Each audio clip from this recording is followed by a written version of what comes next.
Seguimos cuando es la hora adecuada para tratar el siguiente tema. Estamos en Metropolitan Andalucía, esto es Andalucía Debate. Y lo dicho, cuando nos íbamos a publicidad, ayer estábamos felices, estábamos contentos. Bueno, pero una sombra de tristeza también se nota en nuestro rostro en el día de hoy. Almudena nos aclara por qué. Adelante, Almudena. Bruselas anunciaba ayer que España y Andalucía contará con la creación de los 3 corredores muy importantes para el transporte de mercancías y de pasajeros. El corredor ferroviario central y Mediterráneo son los que afectan a Andalucía y le darán un empuje a la economía. Pero la noticia no es tan positiva para los malagueños, ya que la provincia se queda fuera del proyecto, una de las ciudades más turísticas de España y de Europa. Bruselas daba ayer el sí a los 2 grandes proyectos que afectan a Andalucía, el corredor ferroviario central y el del Mediterráneo. Pero el anuncio no ha contentado a todos. Málaga se queda fuera del proyecto con el impacto que sufrirá la provincia, una de las más turísticas de España y Andalucía. El alcalde de la localidad, Francisco de la Torre, ha lamentado profundamente la decisión europea, afirmando que de esta manera se discrimina a la provincia en el proyecto. Asimismo, ha culpado a la Junta de Andalucía y al Grupo Municipal Socialista de ser los responsables de que el corredor no pase por Málaga. Así, ha destacado la importancia que actualmente tienen tanto el puerto como el aeropuerto de Málaga con respecto al de Sevilla en cuanto a tráfico de pasajeros, motivo por el cual sería lógico ubicar el ferrocarril y conectar directamente con Almería y Cádiz. El pasado mes de octubre se celebró un encuentro con mandatarios de otras ciudades costeras andaluzas para reivindicar el paso del tren por la franja litoral en lugar de por el interior. Por su parte, el presidente de la Diputación y del Partido Popular de Málaga, Elías Bendodo, considera que esta decisión es la puntilla del socialismo con Málaga y un error histórico por el que la ciudadanía debe movilizarse. El proyecto deja fuera casi toda la zona costera de Andalucía. Almería y Granada estarán conectadas por el interior, lo que supone un duro golpe para Motril. De la capital granadina, el corredor mediterráneo se extiende hasta Antequera, en la provincia malagueña, y se deja al margen del mapa a toda la Costa del Sol. El último tramo une Antequera con Algeciras, población gaditana, donde también concluye el corredor central. Bueno, pues eso es lo que pasó ayer y lo que está pasando hoy. Juan Carlos. Sí, Agustín, recordarás que yo planteaba precisamente ayer eso, o sea que había que tener en cuenta que el corredor ferroviario del Mediterráneo terminaba por la costa en Almería y ahí se incorporaba por el interior, pasaba por Granada y por Antequera y allí conectaba con Bobadilla y le daba salida a Algeciras. Entonces, claro, eso deja una parte muy importante del territorio, de la población y de la economía andaluza incomunicada. Bueno, al menos le han hecho un regate desde luego a toda la costa de Almería, a la costa de Granada y sobre todo a la costa de Málaga. Y con todo lo que significa eso, ¿verdad, Juan Carlos? Bueno, tenemos al teléfono para hablarnos de este tema al alcalde de Málaga, don Francisco de la Torre. Alcalde, muy buenas noches. Muy buenas noches. ¿Qué tal? ¿Cómo se tomó la noticia ayer? Mal, lógicamente, no era una buena noticia porque hemos defendido y esperábamos que esa propuesta no está tan equilibrada de que hubiera un corredor por el eje litoral, por el propio litoral, a la distancia adecuada, técnicamente lo que aconsejaban los proyectos, etcétera, y otro por la zona interior, por las altiplanicies de Basa Guadix y pasando por Granada, luego Antequera y hacia Algeciras, con posible ramal a Sevilla o no, pero fíjense, otro tema complementario y diferente, puesto que estamos hablando del Mediterráneo, pero ningún problema en que hubiera también ramal hacia Sevilla. Es una propuesta muy equilibrada y muy respetuosa con los intereses de todos, que además era compatible con el hecho de que hasta Murcia vienen 4 vías, no solamente una plataforma de 2 vías, sino 2 plataformas de 2 vías desde la frontera francesa, ¿no? Y por lo tanto se puede plantear después esa división hacia el litoral con 2 vías y otras 2 vías, o sea, cuando quiero decir 2 vías me refiero a 2 ejes diferenciados, ¿no? Doble dirección, sí. Exacto. De tal manera que hubiera quedado francamente bien, que era lógico y natural porque los puertos del Mediterráneo andaluz no están tan bien posicionados, lo digo con claridad, como los del Levante de cara a Europa para recibir el tráfico de Asia por el canal de Suez, que es una de las finalidades del eje mediterráneo, del ferrocarril, pero también es interesante de cara al tráfico hacia África, posicionado mejor de cara a América Latina también, ¿no? Ahí tiene sus ventajas. Y luego el litoral mediterráneo, una zona productiva, en Almería muy claramente, que en parte queda resuelto desde Almería hacia el Levante, el poniente menos, ¿no? Evidentemente a la zona del Ejido habría que sacarlo por carretera hacia la estación intermodal que se construiría en Almería, en este modelo que han puesto en perspectiva, en información, digamos, pero queda la zona de Granada, queda la zona de Málaga, todo eso yo creo que queda, sobre todo, no olvidemos que este tren, estas vías, son compatibles mercancía y viajeros. Y el compromiso que el gobierno español tenía y tiene en materia de dotar de un ferrocarril a este espacio del litoral español, que no lo tiene, nunca lo ha tenido, desde Algeciras hasta Almería, pasando por Málaga y Motril, descrito desde el oeste hacia el este, pues ese compromiso se podía resolver en esta oportunidad, ¿no? Y ahora mismo esos compromisos que han sido pues una venta de humo barata que ha hecho la Junta de Andalucía y que ha hecho el gobierno español, se han quedado en nada, en agua de borrajas. Se ha demostrado la falta de interés en este tema de los gobiernos español y del gobierno andaluz. ¿Tiene solución esto, señor alcalde? Pues yo, hombre, creo que sí, claramente, por primer lugar, la Unión Europea decide esto por indicación del gobierno español. El gobierno español, lo más normal es que cambie el 20 de noviembre. El gobierno español lo decide de acuerdo con la Junta de Andalucía, pero también es probable que cambie la Junta de Andalucía políticamente en las elecciones de la primavera próxima y tengamos una perspectiva más sensible a los intereses del Mediterráneo andaluz. A mí me recuerda este tema el plan de autovías del 84-91. Hicieron la misma jugada con el Mediterráneo andaluz. La autovía del Mediterráneo acabó en Sevilla y camino del sur portugués, del Algarve portugués, mediante la A92 de Murcia se desvió y fue una negociación de la Junta con el gobierno. La Junta le vendió al gobierno que le hacía un tramo de autovía a cargo de la Junta, que no tenía que haberlo hecho, si era necesaria autovía tenía que pagarla el gobierno, esa es la realidad, y sin embargo se olvidaron de la zona mediterránea que todavía no está conectada a Málaga con Almería por autovía, es el único tramo del litoral español que no tiene autovía, queda la costa granadina por tener la autovía completa, ¿no? Hay algún tramo de Almuñécar a Málaga, de Adra hacia Almería, pero el tramo entre Almuñécar y Adra no existe, no funciona, no está construido, ¿no? Y aquí pues se repite la jugada, ¿no? Claro. Alcalde. Le hablan mis compañeros. Alcalde, soy Juan Carlos Jiménez Las, buenas noches. ¿Qué tal, Juan Carlos? ¿Cómo estás? Buenas noches. Bien. Mira, alcalde, el puerto de Málaga, solamente la infraestructura de allí, que es el segundo puerto de cruceros de España, el aeropuerto es uno de los más importantes, creo que es el tercer aeropuerto más importante de la península, España. Sí. ¿Sabes lo que ha dicho el ministro Blanco? ¿No sabes que el ministro Blanco ha dicho que es que Málaga no necesita el corredor ferroviario? Algo he sabido a lo largo de hoy, que hay unas declaraciones, muy poco oportunas, ¿no? Porque si no necesita el corredor ferroviario, ¿por qué el gobierno hablaba de ese estudio y de esa propuesta de ferrocarril, como antes he comentado, de Algeciras pasando por Málaga y Motril hasta llegar a Almería, ¿no? Si no era necesario. Y como he comentado, él lo que viene a argumentar que no es tanto un puerto de mercancía cuanto de viajeros. Se olvida que aquí hay un puerto de contenedores, no tan importante como de Algeciras, por supuesto, pero lo es. Y Motril no es un puerto de contenedores más importante porque no ha tenido una solución ferroviaria nunca, Motril, yo lo digo con visión supraprovincial, ¿no? Y creo que tenemos que ser sensibles a las aspiraciones de todos los municipios andaluces, ¿no? Legítimas aspiraciones, un puerto bien localizado para poder tener desarrollos logísticos e industriales, no está al lado de la propia ciudad, ¿no? Y el nuestro pues tiene una plataforma para contenedores importante, tiene su acceso ferroviario que puede conectar con puertos secos del interior, sea del Valle del Guadalhorce o sea de Antequera, como está previsto. Por tanto tiene un juego ahí también interesante y su, digamos, posibilidades que da un eje de tipo litoral, con las dificultades que tiene, que nadie lo va a negar desde el punto de vista topográfico y geográfico, pero que todo tiene solución, todo tiene solución en la vida, claro. ¿No? Eso es evidente y técnicamente perfectamente asumible. Sí, yo las declaraciones del ministro Blanco las veo muy desafortunadas. Señor alcalde, buenas noches, soy Fran García, ¿qué tal? ¿Qué tal, Fran? Buenas noches. Dos cuestiones. Por un lado, intentaré ser breve, abundar en lo que decía Agustín, si esto es salvable, revocable por parte de una administración que entre a formar gobierno dentro de poco, por lo que dice parece ser que sí, que ese trazado pudiera ser rectificado y si es tan amable de explicarlo o de abundar más en el tema se lo agradezco. Sí. Y en segundo lugar, se pone una vez más un palo en la rueda de Málaga y del progreso de Málaga con esta decisión, pensando que están a punto de inaugurar dos infraestructuras de carreteras muy importantes en Las Pedrizas y una variante que va a liberar muchísimo tráfico de Málaga, el puerto, como apuntaba bien Juan Carlos Jiménez, sede de cruceros con llegadas incluso de 15, 20 hasta 30.000 pasajeros en algunos picos, en algunos días, la segunda pista del aeropuerto. ¿Por qué esta inquina con Málaga?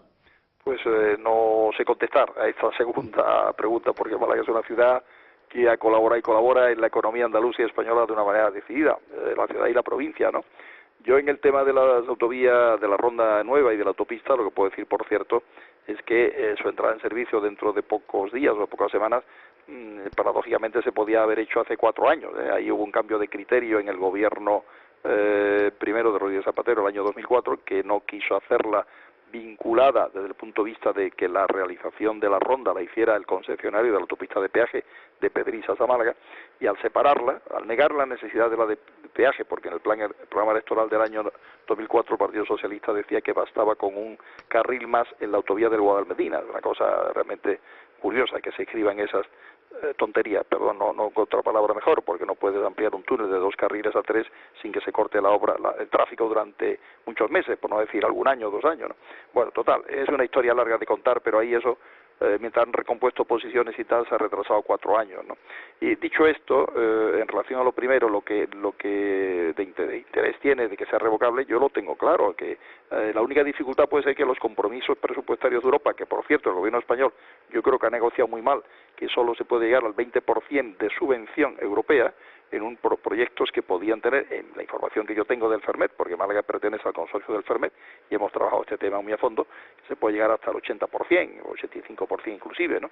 Y creo que eso sería mejorar esa negociación, ¿no? Entonces las dificultades es meter un nuevo tramo, digamos, dentro de una tarta presupuestaria que tiene unos límites, ¿no? Pero en esta fórmula ecléctica y equilibrada, sin afectar a los intereses del interior, de Antequera, de Granada, que tienen toda mi simpatía y mi apoyo, con las dificultades que tiene subir a 1.200 metros, que me parece que es la altura que tiene la altiplanicie de Guadivasa para el ferrocarril, que tiene que tener unas milésimas, 12 milésimas, que quiere decir que para subir 12 metros necesita 1 kilómetro de recorrido, ¿no? Eso es algo que complica, ¿no?, en los desarrollos de la topografía interior. Pues creemos que tener estos 2 ejes, el del litoral y el del interior, es una fórmula bastante razonable y bastante justificada, y que es la que tenía que haber defendido tanto la Junta de Andalucía como el Gobierno de España. Alcalde, soy Juan Carlos Jiménez La otra vez. No Sí. quiero perder la oportunidad de aprovechar que estás aquí Sí. con nosotros en directo. ¿Cómo están las obras del metro en Málaga, alcalde? Pues muy retrasadas, muy retrasadas. Estaba previsto la inauguración de 2 tramos que están de hecho terminados prácticamente, la línea 2 de Carretera de Cádiz, la línea 1, que es la que sirve hacia la universidad, pero claro, están desconectados y al final han pensado que el costo de mantenimiento durante 1 año y medio hasta llegar el momento en que pudieran estar conectadas en V, ¿no?, estas 2 líneas, porque es como una, digamos, Y, vamos a llamarla así, que mientras no se haga el palo común de la Y es una V, ¿no? Entonces, cuando esté la V conectada, los 2 tramos es cuando entraría en servicio. Eso se prevé para los primeros meses del 2013, quiero recordar, ¿no? Y el tramo ya de la I, primero hasta llegar al río Guadalmedina, estamos viniendo del oeste hacia el centro de la ciudad, digamos, en la descripción que estoy haciendo, pues eso sería en el 2014, los datos que tengo últimos, ¿no? Es bastante retraso respecto a las fechas anunciadas. Yo comprendo que las obras subterráneas son complicadas, pero aquí todo se ha complicado más porque la Junta se empeñó en Sevilla y en Málaga en hacerlo con una concesionaria que tiene todo mi respeto, la empresa privada, faltaría más, pero que en obra subterránea no es muy acertado. Para una autopista de peaje vale la concesionaria, para un ferrocarril subterráneo, para un metro, es un tema que no debiera haberse utilizado. Debería haberle hecho la obra directamente la Administración Autonómica y en todo caso sacar a concesión el concurso de la, digamos, o a concurso la concesión de la gestión, ¿no?, de la administración y explotación del metro, ¿no? Alcalde. Está lento, va lento el metro. Va lento, bueno, pues que se vaya todo solucionando poco a poco. Cristóbal, adelante.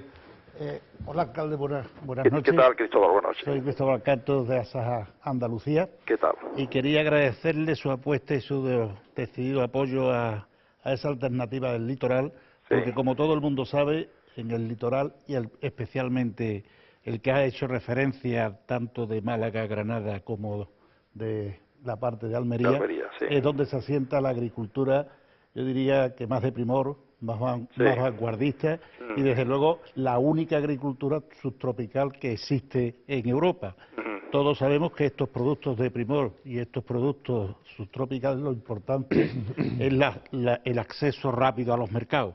Y una de las grandes inconvenientes que tenemos en el desarrollo de esa zona es precisamente de que ese litoral es el más distante de los mercados, por lo tanto, todo lo que sea una apuesta decidida por acortar tiempo y costes en el arrastre es importante. Por eso cuente con nuestro apoyo y especialmente el de todos los agricultores de Málaga, de Granada y Almería. Pues muchísimas gracias. La verdad es que cuando hemos argumentado estos temas ante Bruselas y al gobierno español, hemos tomado acuerdo en el ayuntamiento, etcétera, hemos hablado de los 2 millones largos de toneladas que exporta Almería y de la cifra de varios cientos de miles de toneladas que entre Granada y Málaga se exportan de distintos productos, ¿no? Fundamentalmente, efectivamente, la fruticultura, las chirimoyas de la zona de la Muñeca, y también hay aguacates en Granada, muy interesantes las explotaciones, y en Málaga aguacates y mango, ¿no? Que llegan efectivamente en unas condiciones, si son rápido el viaje, pues muy buenas para el consumo en Europa, aunque el aguacate aguanta varios días, ya es sabido, pero siempre es bueno que pueda llegar pronto. El ferrocarril es más barato, es más ecológico y permite que a una velocidad media de 100 por hora, que el ferrocarril va a esa velocidad, no tiene que ir más de mercancía, en 24 horas recorre 2.400 kilómetros, o sea, llega al corazón de Europa, que es una maravilla. Es imprescindible para el futuro, señor alcalde. Ya por último, que le hemos secuestrado en un acto en el que está usted, Pedro de Tena le quiere hacer una pregunta. Buenas noches, alcalde, soy Pedro de Tena. Buenas noches, Pedro, dígame. Yo le voy a hacer una reflexión para que usted haga otra. ¿En manos de quién estamos y qué estructura del Estado tenemos en este país? De tal forma que hay un tren AVE a Albacete que hay que cerrar porque no hay pasajeros. Sí. Hay un aeropuerto en Valladolid que me parece que tiene una decena o dos de viajeros, o hay un aeropuerto en Ciudad Real que ni se ha inaugurado, y sin embargo Málaga, que es el tercer puerto de España, una de las ciudades más importantes, es la primera o la segunda ciudad de Andalucía según se tomen unos parámetros u otros, y no tiene tren, y no participa del corredor ferroviario. ¿Esto cómo se explica? Sí, tenemos tren hacia Madrid, evidentemente que sí, ¿no? Y ese corredor, pero no en el corredor ferroviario. Esa ausencia es difícil de explicar. El gobierno suprimió el concepto de nodo o a Málaga dentro de la clasificación de nodos. Nodo significaba que la área metropolitana tuviera 1 millón de habitantes como mínimo, y Málaga lo tiene. Segundo, que tuviera un gran aeropuerto y un gran puerto, y Málaga lo tiene, las dos cosas, ¿no? Y sin embargo, en todo el corredor solo puso el gobierno español a Barcelona, a Valencia y a Sevilla, que tienen mi respeto a las 3 ciudades, y especialmente Sevilla por ser andaluza, pero Málaga, por Dios, no se puede olvidar, son datos objetivos, ¿no? Y yo ha tomado una postura realmente curiosa, ¿no? Sorprendente. Yo creo que ahí hay un error, efectivamente, y que ha habido decisiones en estos años motivado quizás por un mal enfoque de las propias autonomías, donde tiene que haber sensatez, sentido común y hacer priorización en las inversiones, y más en esta época de ajuste presupuestario, época de crisis, ¿no? Con más razón. Claro. Señor alcalde, pues no lo entretenemos más. Muchísimas gracias por participar en Andalucía Debate. Nada, aquí nos tiene cuando quiera. Muy bien, es un placer. Muchas gracias. Saludo a Málaga. Saludo a todos. Y que se rectifique esa solución. Yo creo que hay posibilidades, según dice el alcalde, ¿no? Y además no conocéis lo perseverante que puede llegar a ser el alcalde de Málaga. Qué bueno, qué bueno. Es una persona además ya muy curtida en estos regates por parte de la Administración Socialista. La Administración Socialista a Málaga la ha ido regateando inversiones, proyectos. El caso que yo le he preguntado por las obras del metro son unas obras impulsadas por la Junta de Andalucía y que, bueno, pues le están constantemente complicando la vida. Sí, bueno, ya sabéis que también en Granada está pasando lo mismo. 3/4 partes de lo mismo. Lamentablemente es una de las características de esta administración autonómica socialista en Andalucía, ¿no? Que parece que cuando las ciudades no están gobernadas por personas de su mismo partido, pues parece que no las trata exactamente. Palos en las ruedas, ¿no? Lo que preguntamos. Pedro, estás muy pensativo. Estaba pensando en la respuesta del alcalde, ¿no? Es que los 3 ejemplos, 4 que he puesto yo así a buena pluma, es que son impresionantes. Dice, bueno, que Málaga no tenga un corredor ferroviario que la una con Europa, pero que Ciudad Real tenga un aeropuerto que no funciona. Esto, aquí hay algo que no, en manos de quién estamos. ¿Esto qué es? ¿Esto es gobernar? ¿Esto qué es? Yo es que me quedo. Yo creo que gobernar es conseguir unos fines que estén adecuadamente orientados al interés general y con los recursos que se puedan conseguir para hacer los fines, y con una prioridad y con una jerarquía de fines. Ahora esto, que Málaga se quede fuera de esto y que otra gente tenga las cosas que tiene, yo no logro entenderlo. Con esto no quiero avivar una guerra entre las autonomías ni muchísimo menos. Lo que digo es que hay que empezar a hacerle caso al sentido común, que por lo visto es el menos común, como siempre. Menos común de los Yo creo que la valoración que había tenido, que había que tener hoy era la del alcalde, así que yo creo que ha sido la palabra, ¿no?, que había que escuchar por lo que tiene que ver Málaga, el Ayuntamiento de Málaga, en todo esto, y el conocimiento que decía Juan Carlos que realmente tiene Francisco de la Torre de todo el proceso administrativo largo y proceloso desde que se inician unas obras hasta que finalmente las vemos convertidas en una realidad. Y después, muy interesante conocer que se puede subsanar este error, que para mucha gente Claro. ha sido un error. Ojo, Los granadinos también quieren que se arregle. hay que ser Cuidado, no también, nos olvidamos de Granada. No, y por favor. hay que ser ecuánime, Agustín, que hay zonas de Málaga, en concreto Antequera, la comarca de Antequera, que se va a ver también favorecida. Algeciras, hoy también había unas declaraciones muy interesantes de los responsables de la Confederación de Empresarios del Campo de Gibraltar, hablando de lo importante que es para ellos, un puerto importantísimo en el tráfico de mercancías a nivel europeo y mundial. La alegría, como todo y como siempre, va por barrios. Hay unas zonas favorecidas con esta decisión, pero hay otras muy grandes, muy importantes, como es toda la zona costera de Málaga, que realmente esto le ha sentado muy mal. Si puede ser salvable y llegar a un acuerdo que satisfaga a todos, pues enhorabuena. Ojalá sea así, ojalá. Hacemos votos para que así ocurra.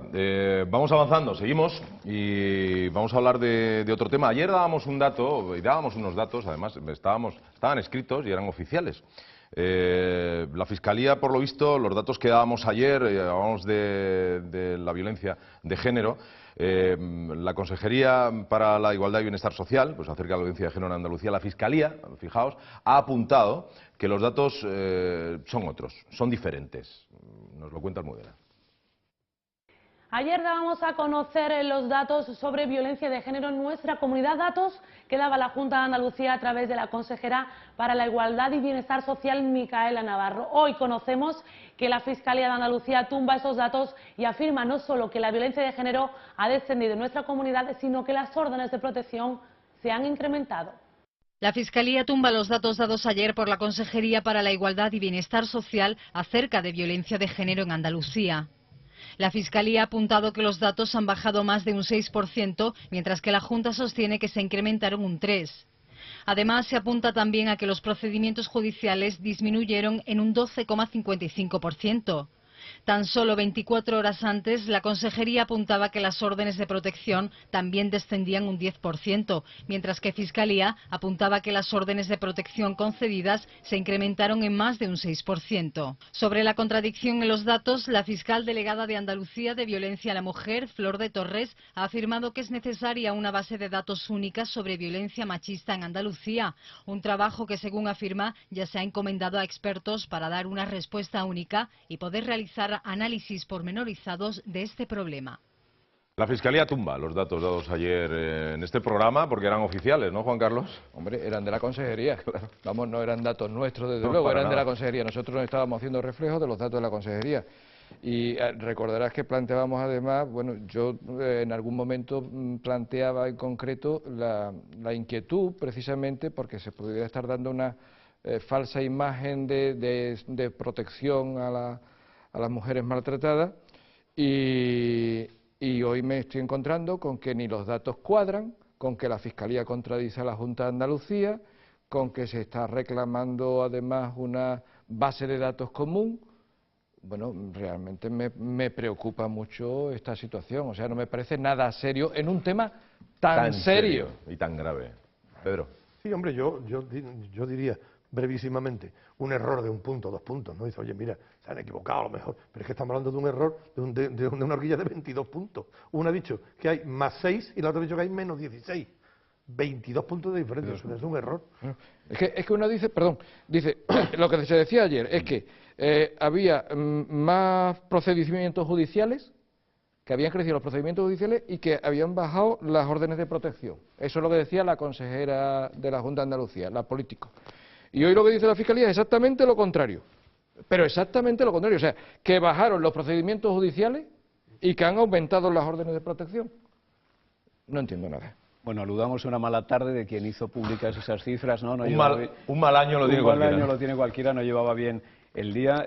Lo que sí es cierto, y aquí, bueno, pues hay que apuntar algo, si puede ser, igual que en el debe ponemos muchas cosas de la Junta, en el haber que el avanzar en estas políticas también de integración y en estas políticas también de lucha contra el maltrato, contra la violencia de género, yo creo que es importante, pero eso sí, hacerlo de una forma certera, lo más ajustado a la realidad y sin que ocurran estas cosas, ¿no? Y que nos llevemos estos sobresaltos y sobre todo esta disparidad de criterios, ¿no?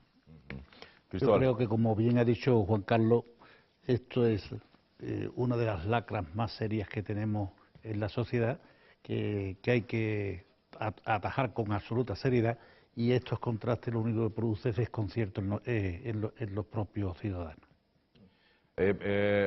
Los datos, perfectamente es cierto, no corresponden, pero ¿qué falla en la educación? Vamos al meollo de la cuestión. Claro. ¿Qué estamos haciendo mal? Es que ahí es donde está el problema. El problema es que no baja. El problema es que no baja.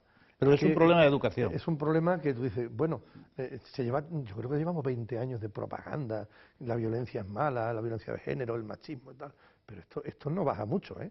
Tú ves las estadísticas de mujeres muertas, asesinadas. Perdona, ¿han crecido?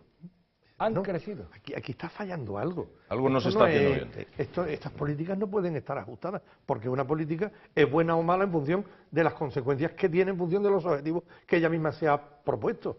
Y aquí, si los números de los crímenes se estabilizan o incluso crecen, aquí está pasando algo que no se percibe como atajar, ¿no? Parece que al final lo que en este tema tan concreto, es que siento poner este dedo en esta llaga, pero es que es la impresión que tengo personal.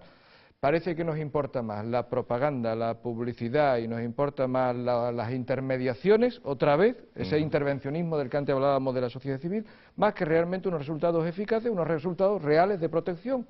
Ese es el problema. Si no tenemos ni siquiera una base de datos comunes, que estén manejando una base de datos comunes, ¿cómo vamos a proteger a una señora? Tampoco hay que ser muy lumbreras, para ver que hay que... Eso es espeluznante. Es que me alarmo. Después de 30 años en el gobierno de la Junta no haya una base de datos común para tener todas las estadísticas unificadas, yo es que no lo logro comprender. Pues estoy con vosotros, que la verdadera desgracia es eso, que exista una sola que estemos víctima equivocados de violencia de género. Como siempre digo, cuando se habla de este tema, el número es 016-016, es un número que no deja rastro, 22, y que si conoces algún caso y si tú eres víctima de alguno de ellos, denúncialo. ¿De acuerdo? Vamos a seguir y ahora en la tercera parte del programa, en la recta final del programa, es cuando Cristóbal Canto, secretario general de Asaja Andalucía, toma protagonismo, porque vamos a hablar del campo andaluz y del futuro del campo andaluz. Bueno, no me gusta nada ese gesto, ¿eh? O sí me gusta, fíjate lo que te digo, Cristóbal, me gusta. Hay que sacarle partido al gesto. No sé qué vas a hacer. Me inquieta Cristóbal. Te digo una cosa, detrás de ese gesto hay 100.000 puestos de trabajo o más, ¿no? Por eso está aquí y por eso queremos que no os perdáis esta tercera parte del programa. Volvemos enseguida en Andalucía Debate, no os mováis.